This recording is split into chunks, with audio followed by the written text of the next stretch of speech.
Alors, vous avez à côté de vous un dirigeant d'une entreprise qui n'a pas connu la crise avec celle de la Covid-19. C'est un patron de groupement de laboratoires de biologie médicale, 12 laboratoires, c'est bien ça, sous l'étiquette de Biopyrénées.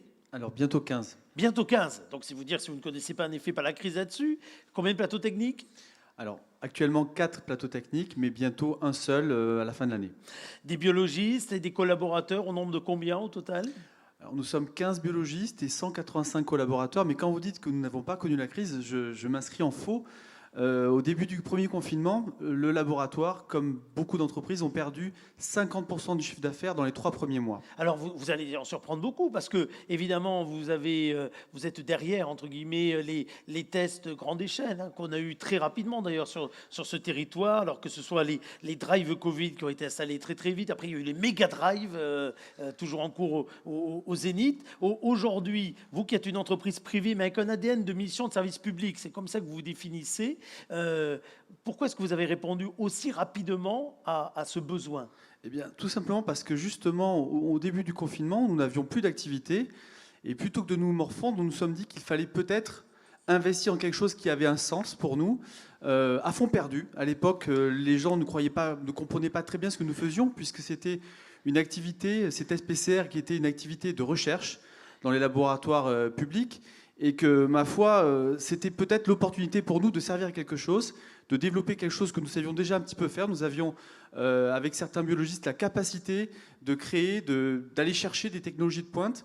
Et c'est pour ça que nous avons cherché, par tous les moyens, un automate que vous voyez à l'écran, un automate ça a mis des jours et des nuits pour l'avoir, cet automate. Nous avons appelé la DGS, le ministre de la Santé, nous avons communiqué sur les réseaux, les grands réseaux nationaux, et finalement, à force de persuasion, nous avons réussi en l'espace d'une dizaine de jours, quinzaine de jours peut-être, à avoir cet automate qui était loin de nous, puisqu'il était en Europe, et bien évidemment à l'époque, ces automates étaient en Asie, en Corée du Sud, en Chine, et très peu. Alors ça, là, vous voyez l'équipe qui était avec moi à mes côtés, Olivier Lacrampe, Dr Gaz également, avec qui nous avons cherché par tous les moyens ces automates, et qui nous ont permis de protéger rapidement la population avec ces tests, dans un premier temps, puis dans un deuxième temps. Là, on voit effectivement l'automate qui a été amené dans le laboratoire Place Clémenceau. Et le début de l'aventure, finalement, qui nous a permis d'être prêts rapidement, premier laboratoire privé de Nouvelle-Aquitaine, dans les premiers en France. Vous avez depuis le début de la crise recruté, formé des CDD, plus de 70 je crois, avec une logique, c'était d'aller chercher des compétences spécifiques en laissant à côté, mais pas de côté, à côté, celles et ceux qui faisaient le métier premier du laboratoire, le métier premier du labo. C'est ça, les laboratoires ont été extrêmement sollicités, durement touchés, parce que justement, c'était difficile de cloisonner l'activité. Et c'est pour ça que nous sommes partis sur cette activité de drive, parce que nous pensions que d'abord, il fallait préserver les patients classiques des laboratoires, ceux qui étaient porteurs de comorbidité, éviter d'avoir à faire des tests aux côtés de ces patients qui venaient faire des prises de sang. C'est pour ça que l'idée du drive était une idée, au départ, une idée purement de sécurité sanitaire. Et à partir de là, ça s'est développé.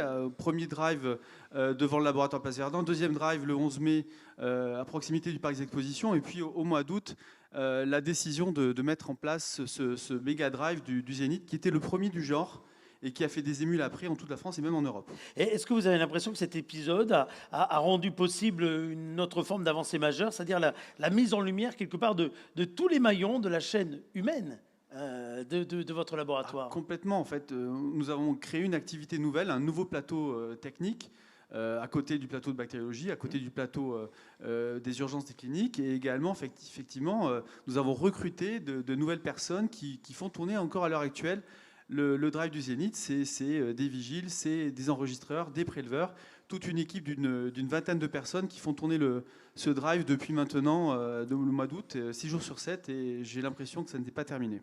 On s'est beaucoup vu au début de la crise du Covid-19, vous, nous, parce que on mettait en lumière des tas d'activités dont la vôtre. Et moi, j'étais surpris, la première fois où on s'est rencontrés, de l'énergie qu'il y avait au niveau des collaborateurs. On avait l'impression que vous étiez transcendé par une forme d'énergie insatiable pour avancer.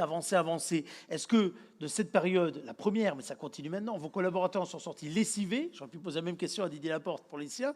Ou est-ce que finalement, il y a eu un côté, comment dire, extrêmement porteur, galvanisant, j'ai envie de dire? C'est ça. Au départ, c'était un peu l'énergie du désespoir. On était, je vous le dis, en perte de vitesse financière assez importante. Mais plutôt que de nous morfondre, plutôt de rentrer dans notre carapace, l'idée, c'était justement d'essayer de trouver de nouvelles solutions. D'abord pour faire vivre le laboratoire, mais également pour aider la population. Nous étions dans une position qui nous le permettait, puisque nous sommes des médecins.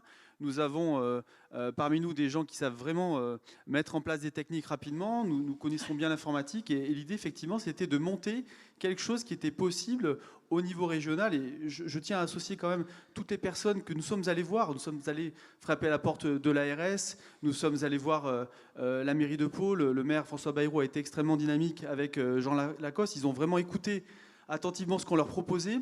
Ils nous ont fait confiance. Je dirais que la préfecture aussi était là. Et finalement, ça n'aurait pas été possible sans tous les acteurs qui nous ont cru. Il y aura un avant et un après pour un laboratoire comme le vôtre et pour le groupe Innovi, d'ailleurs, auquel il appartient.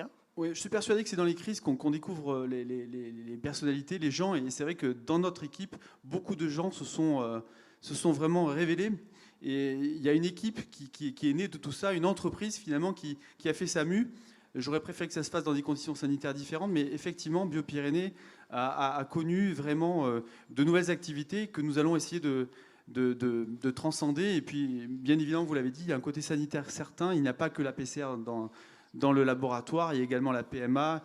Nous faisons des bébés depuis une trentaine d'années, 150 naissances de bébés tous les ans, la préservation de la fertilité. Donc, bien évidemment, ce n'est pas que la PCR Biopyrénées. Bien sûr. Merci en tout cas. Didier Laporte, avec la Chambre de commerce et industrie, souhaitait mettre en lumière